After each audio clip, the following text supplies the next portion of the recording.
आज अनामिका की कविता अक्षर ज्ञान है। समकालीन हिंदी कविता में अपनी एक अलग पहचान रखने वाली कवियत्री अनामिका का जन्म 17 अगस्त 1961 ईस्वी में मुजफ्फरपुर बिहार में हुआ। उनके पिता श्याम नंदन किशोरी हिंदी के गीतकार और बिहार विश्वविद्यालय मुजफ्फरपुर में हिंदी विभाग के अध्यक्ष थे।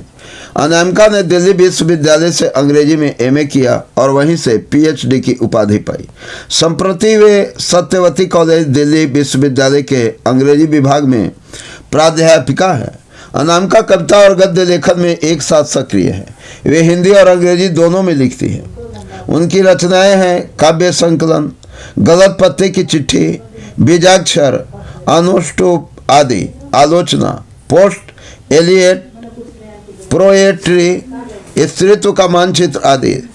संपादन कहती औरतें, काव्य संकलन। अनामिका को राष्ट्रभाषा परिषद पुरस्कार, भारत भूषण अग्रवाल पुरस्कार, गिरजा कुमार माथुर पुरस्कार, ऋतुराज साहित्यकार सम्मान आदि प्राप्त हो चुके हैं। एक कवित्री और लेखिका के रूप में अनामिका अपने वस्तुपूरक, समसामयिक बोध और संघर्षशील वंचित जन के प्रति रचनात्मक सहानुभूति के लिए जानी जाती है। स्त्री विमर्श में सार्थक हस्तक्षेप करने वाली अनामिका अपनी टिप्पणी के लिए भी उल्लेखनीय है। अक्षर ज्ञान प्रस्तुत कविता समसामयिक कवियों की चुनी गई कविताओं की चर्चित श्रृंखला कवि ने कहा से यहाँ ली गई। प्रस्तुत कविता में बच्चों के अक्षर ज्ञान की प्रारंभिक शिक्षण प्रक्रिया के कौतुकपूर्ण वर्णन चित्रण द्वारा कवित्री गंभीर आशय व्यक्त कर देती है। कहती है कि चौकट्ठे में नहीं अटता बेटे का क, अर्थात आज के बच्चों को शिक्षा में कहीं अनुशासन नहीं देखा जाता है। कबूतर ही है ना, फुदक जाता है, जरा सा पंक्ति से उतर जाता है उसका ख। यानी व्यक्ति में सबसे पहले अनुशासन समाप्त होता है, इससे उसके अंदर की चंचलता नहीं समाप्त होती है और चंचल मन कभी भी सक्रिय कार्य नहीं कर सकता है। खरगोश की खालिश बेचैनी में गमले सा टूटता हुआ उसका ग, और जब मन में शांति नहीं होती है, स्थिरता नहीं होती है, तो वह मन हमेशा बेचैन रहता है। घड़े सा लुढ़कता हुआ उसका घ, यथार्थ वह कोई भी सक्रिय निर्णय लेने में सक्षम नहीं होता है। किम कर्तव्य विमूढ़ की स्थिति बनी हुई रहती है और वह व्यक्ति जिधर चाहता है उधर लुढ़क जाता है, यानी मन उसका फिसल जाता है, अंगा पर आकर थमक जाता है, उससे नहीं थमता है अंगा।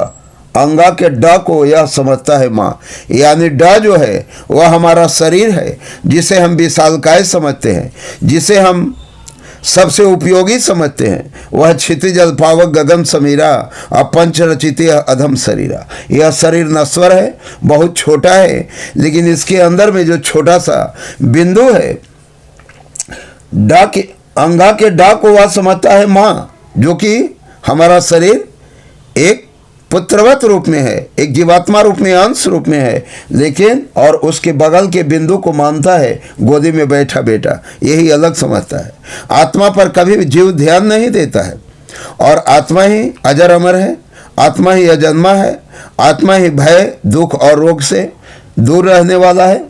हम जन्म जन्मांतर में मिटने वाले हैं, लेकिन हमारी आत्मा न कभी मिटी है, न कभी जन्म ली है, न कभी रोगी होता है, न कभी बुढ़ा होता है। वही सत्य है, वास्तविक है, वही क्रियाकलाप कर रहा है। तो यह मनुष्य उल्टा ही सोचते आ रहा है और माँ बेटे सत्य नहीं उससे, और शरीर से आत्मा का ज्ञान अगर प्राप्त करना चाहे तो नहीं कर सकता है, जब तक कि अपने इंद्रियों को मनुष्य अपने बस में नहीं करेगा, आत्मज्ञान प्राप्त नहीं हो पाता है और उन्हें लिख लेने की अनवरत कोशिश में उसके आ जाते हैं आंसू।